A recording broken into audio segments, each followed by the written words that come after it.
নমস্কার বন্ধুরা, আজ আমি আপনাদের সাথে শেয়ার করব বাঙালিদের অত্যন্ত পছন্দের ট্র্যাডিশনাল একটি রেসিপি, মাছের মাথা দিয়ে পুঁই শাকের চচ্চড়ি অথবা পুঁই শাকের তরকারি রেসিপিটি যদিও বা আমরা বাড়িতে প্রায় সময়ই ট্রাই করে থাকি, কিন্তু ঠিক কী পদ্ধতিতে ও বিশেষ কোন কোন উপকরণ দিয়ে রেসিপিটি তৈরি করলে রেসিপির স্বাদ অনেকটাই ভালো আসবে, এছাড়াও কোন টিপস ফলো করলে রেসিপির টেক্সচারটা আসবে একদম পারফেক্ট, সেটাই আমি আজকের এই ভিডিওতে শেয়ার করব। তো তাহলে আমাদের আজকের এই রেসিপিটি শুরু করা যাক। আর আমি প্রিয়াঙ্কা আপনাদের সকলকে আমার চ্যানেল ডিলিশিয়াস রেসিপি বাংলাতে স্বাগত জানাই।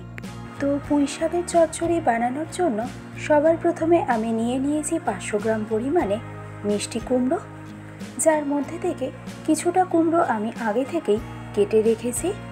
আর এই রেসিপির জন্য কুমড়োটাকে একটু মোটা করে ঠিক এরকম লম্বা লম্বা টুকরো করে আমাদেরকে কাটতে হবে। এতে যখন আমরা কুমড়োটাকে কুক করব, তখন সে সময় কুমড়োটা ওভার কুক হয়ে যাবে না বা কুমড়োটা গলে যাওয়ার সম্ভাবনা কিন্তু একদমই থাকবে না। আর অবশ্যই কুমড়োর স্কিনটাকে ছাড়িয়ে নিতে কিন্তু একদমই ভুলবেন না। তো ফাইনালি কুমড়োটা কেটে নেওয়ার পর এবারেই কেটে নেওয়া কুমড়োগুলোকে আমি ট্রান্সফার করে নিলাম একটা পাত্রের মধ্যে। তো কুমড়োটা কেটে নেওয়ার পর এবার আমি আলুটাকে কেটে নেব। তো আমি এখানে 500 গ্রাম পরিমাণে আলুর থেকে স্কিনটাকে ছাড়িয়ে আগে থেকেই পরিষ্কার করে রেখেছিলাম। এবারেই আলুটাকে আমাদের ঠিক এরকম মোটা মোটা করে লম্বা টুকরোতে কাটতে হবে।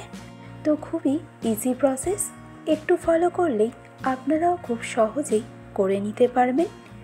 তো আলুটা ফাইনালি কেটে নেওয়ার পর এবারেই আলুগুলোকে আমি তুলে রেখে দেব ওই একই পাত্রের মধ্যে। আর এই কুমড়ো ও আলু ছাড়া আপনারা এখানে বেগুনেরও ব্যবহার করতে পারেন, বাট আমি করছি না অ্যালার্জির কারণে।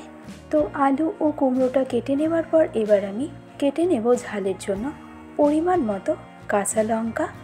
আর এই কাঁচা লঙ্কাটা আমি এখানে 1/4 করে কেটে নেব। আর ফাইনালি কাঁচা লঙ্কাটা কেটে নেওয়ার পর এবার সবশেষে আমি নিয়েছি পুঁই শাক, যেখানে পুঁই শাকটা আমি আগে থেকেই কেটে রেখেছি।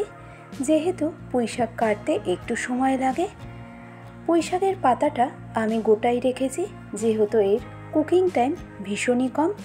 আর পুঁই শাকের ডাঁটাগুলো আমি ঠিক এরকম লম্বা করে কেটে নিয়েছি। এবার মেন রান্নাটা শুরু করব। আর তার জন্য কড়াইতে নিয়ে নিলাম 100 মিলির মতন সর্ষের তেল। মিডিয়াম টু হাই ফ্লেমে তেলটাকে খুব ভালো করে গরম হতে দেব। আর এই তেলটা যতক্ষণে গরম হতে থাকছে, ততক্ষণে অন্য পাশে আমি আজকের এই রেসিপির জন্য নিয়েছি 2টো কাতলা মাছের মাথা, যেটা আমি দোকান থেকেই এরকম ছোট ছোট টুকরো করে কাটিয়ে নিয়েছি। তো কাতলা মাছের মাথা ছাড়াও আপনারা এখানে রুই মাছের মাথা অথবা ইলিশ মাছের মাথাও কিন্তু ব্যবহার করতে পারেন। তো এই মাছের মাথাটা ম্যারিনেশন করে নেওয়ার জন্য আমি অ্যাড করেছিলাম 1 চা চামচ রেগুলার সল্ট ও 1/2 চা চামচের মতন হলুদ গুঁড়ো। তবে এখানে নুনের পরিমাণটা অবশ্যই আপনারা স্বাদ অনুসারে ব্যবহার করবেন। অন্য পাশে কড়াইয়ের তেল খুব ভালো করে গরম হয়ে যাওয়ার পর এবার ম্যারিনেট করে রাখা কাতলা মাছের মাথাটা দিয়ে দেব। আর গ্যাসের ফ্লেমটাকে একদম মিডিয়াম টু হাইতে রেখে কাতলা মাছের মাথাটা খুব ভালো করে ফ্রাই করে নেব ততক্ষণ পর্যন্ত, যতক্ষণ না কাতলা মাছের মাথার মধ্যে একটা সুন্দর লালচে কালার চলে আসছে। কারণ এই রেসিপির জন্য মাছের মাথাটা কিন্তু যত ভালো করে ফ্রাই করা হবে, ততই কিন্তু রেসিপির টেস্ট ভালো আসবে। নয়তো সম্পূর্ণ রান্নার মধ্যেই কিন্তু একটা আষ্টে গন্ধ থেকে যাওয়ার সম্ভাবনা থাকে। তো ফাইনালি মাছের মাথাটা খুব ভালো করে ফ্রাই করে নেওয়ার পর এবারেই মাছের মাথাটাকে আমি একটা পাত্রের মধ্যে তুলে রেখে দেব। তো মাছের মাথা ফ্রাই করে নেওয়ার পর এবার ওই একই তেলে ফোড়নে অ্যাড করলাম 1 চা চামচ গোটা সাদা জিরে ও 3টে মিডিয়াম সাইজের তেজপাতা। এবার মিডিয়াম ফ্লেমে 10 থেকে 15 সেকেন্ড সময় ধরে মশলাটা কুক করে নেওয়ার পর মশলার থেকে ফ্লেভারটা ছেড়ে দিলেই এবার এই পর্যায়ে এসে সবার প্রথমে অ্যাড করে নেব কেটে রাখা আলুগুলোকে। যেহেতু আলুটা কুক করতে বেশ অনেকটাই সময় লাগে, তাই সবার প্রথমে আলুগুলোকেই কিন্তু আমাদের ফ্রাই করতে হবে। গ্যাসের ফ্লেমটাকে মিডিয়াম টু হাইতে রেখে আলুগুলোকে ফ্রাই করে নেব। আর আলুগুলোকে ততক্ষণ পর্যন্ত ফ্রাই করব যতক্ষণ না আলুর মধ্যে একটা সুন্দর হালকা গোল্ডেন কালার চলে আসছে। আর ফাইনালি আলুগুলোকে হালকা গোল্ডেন কালার করে ফ্রাই করে নেওয়ার পর এবার এই পর্যায়ে এসে অ্যাড করে নেব কেটে রাখা কুমড়োটা। এবার মিডিয়াম টু হাই ফ্লেমে কুমড়োটাকে ফ্রাই করে নেব। তবে যেহেতু কুমড়োর কুকিং টাইম খুবই কম, তাই খুব বেশিক্ষণ সময় ধরে কুমড়োটা ফ্রাই করা কিন্তু একদমই যাবে না।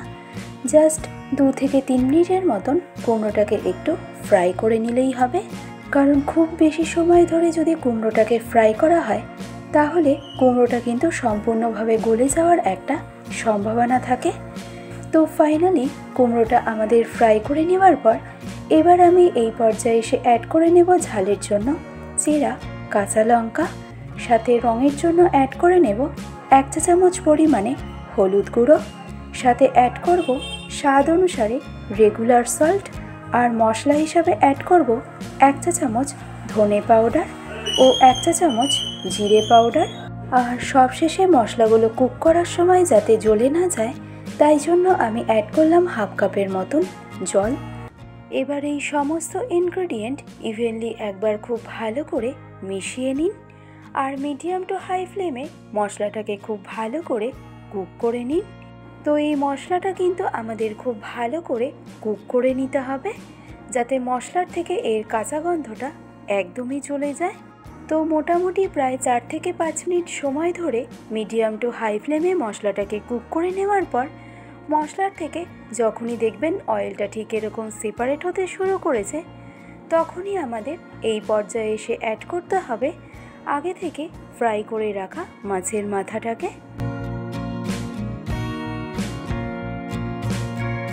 এবার খুব ভালো করে নেড়ে চেড়ে মাছের মাথাটা সমস্ত কিছুর সাথে ভালো করে একবার মিশিয়ে নিন। তো মাছের মাথাটাকে ভালো করে মিশিয়ে নেওয়ার পর এবার এই স্টেজে এসে অ্যাড করে নিন আগে থেকে কেটে ও ধুয়ে পরিষ্কার করে রাখা পুঁই শাকটাকে। তো এখানে একটা ছোট্ট টিপস, অনেক সময় আমরা দেখতে পাই যে পুঁই শাক কুক করার সময় পুঁই শাকের মধ্যে থেকে বেশ অনেকটাই জল বেরিয়ে যায়। আর তার জন্য আপনাদের যেটা করতে হবে, পুঁই শাক কাটার পর পুঁই শাকটাকে জলে ধুয়ে ভালো করে পরিষ্কার করে নেওয়ার পর অন্তত পক্ষে 30 মিনিটের মতন পুঁই শাকটাকে স্টিনারের মধ্যে রেখে দেবেন। এতে দেখবেন পুঁই শাকের মধ্যে থাকা এক্সট্রা জলটা কিন্তু একদম বেরিয়ে যাবে। আর রান্নার সময় পুঁই শাকের মধ্যে থেকে অনেক বেশি জল কিন্তু একদমই বেরোবে না। তো সমস্ত কিছুর সাথে পুঁই শাকটাকে ভালো করে মিশিয়ে নেওয়ার পর এবার গ্যাসের ফ্লেমটাকে একদম মিডিয়াম টু হাইতে করে দিয়ে ঢাকনা চাপা দিয়ে পুঁই শাকটাকে আমি কুক হতে দেব বেশ কিছুক্ষণ সময়ের জন্য। সম্পূর্ণ রান্নাটা মিডিয়াম টু হাই ফ্লেমে পুরো 8 মিনিট ঢাকনা চাপা দিয়ে কুক করে নেওয়ার পরে দেখুন এই স্টেজে পুঁই শাকটা কিন্তু আমাদের প্রায় কুক হয়ে এসেছে। অর্থাৎ এই স্টেজে পুঁই শাকটা আমাদের কুক হয়েছে প্রায় 80% মতন। আর বাকি 20% কুক করার জন্য এবার আমাদের এই স্টেজে এসে অ্যাড করতে হবে হাফ কাপ পরিমাণে ঈষৎ উষ্ণ গরম জল। খুব বেশি জলের ব্যবহার করার কিন্তু প্রয়োজনীয়তা নেই।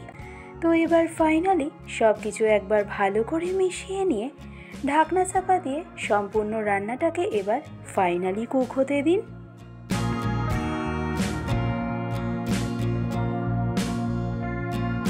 তো পুরো 10 মিনিট হাই ফ্লেমে সম্পূর্ণ রান্নাটাকে কুক করে নেওয়ার পর এবার এই স্টেজে টেস্ট ব্যালেন্সের জন্য আমাদের অ্যাড করতে হবে পরিমাণ মতো চিনি। তো চিনির ব্যবহারটা কিন্তু আমাদের এখানে অবশ্যই করতে হবে।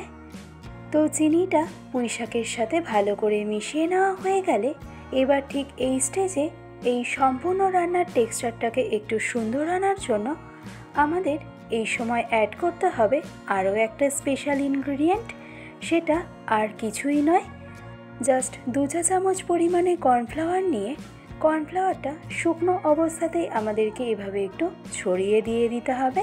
আর তারপরে এই কর্নফ্লাওয়ারটাকে সাথে সাথে খুব ভালো করে মিশিয়ে নিলেই দেখবেন সম্পূর্ণ রান্নার টেক্সচারটা কিন্তু আস্তে আস্তে ব্যালেন্সে চলে আসবে। আর এই কর্নফ্লাওয়ারটা অ্যাড করার কারণে রান্নার মধ্যে কোনো রকম জলজলে ভাবটাও কিন্তু থেকে যায় না। তো আপনারা যখনই দেখবেন এই সম্পূর্ণ রান্নাটার মধ্যে ঠিক এরকম একটা আঠালো টেক্সচার চলে এসেছে, তখনই বুঝতে হবে আমাদের পুঁইশাকের চচ্চড়ি কিন্তু একদম রেডি। ভালো লাগলে রেসিপিটি অবশ্যই এইভাবে ট্রাই করে দেখার অনুরোধ রইল। আশা করছি আপনাদের সকলের ভীষণই ভালো লাগবে। আজকের ভিডিওটি তবে আমি এখানেই শেষ করছি। ভালো থাকবেন, সুস্থ থাকবেন, ধন্যবাদ।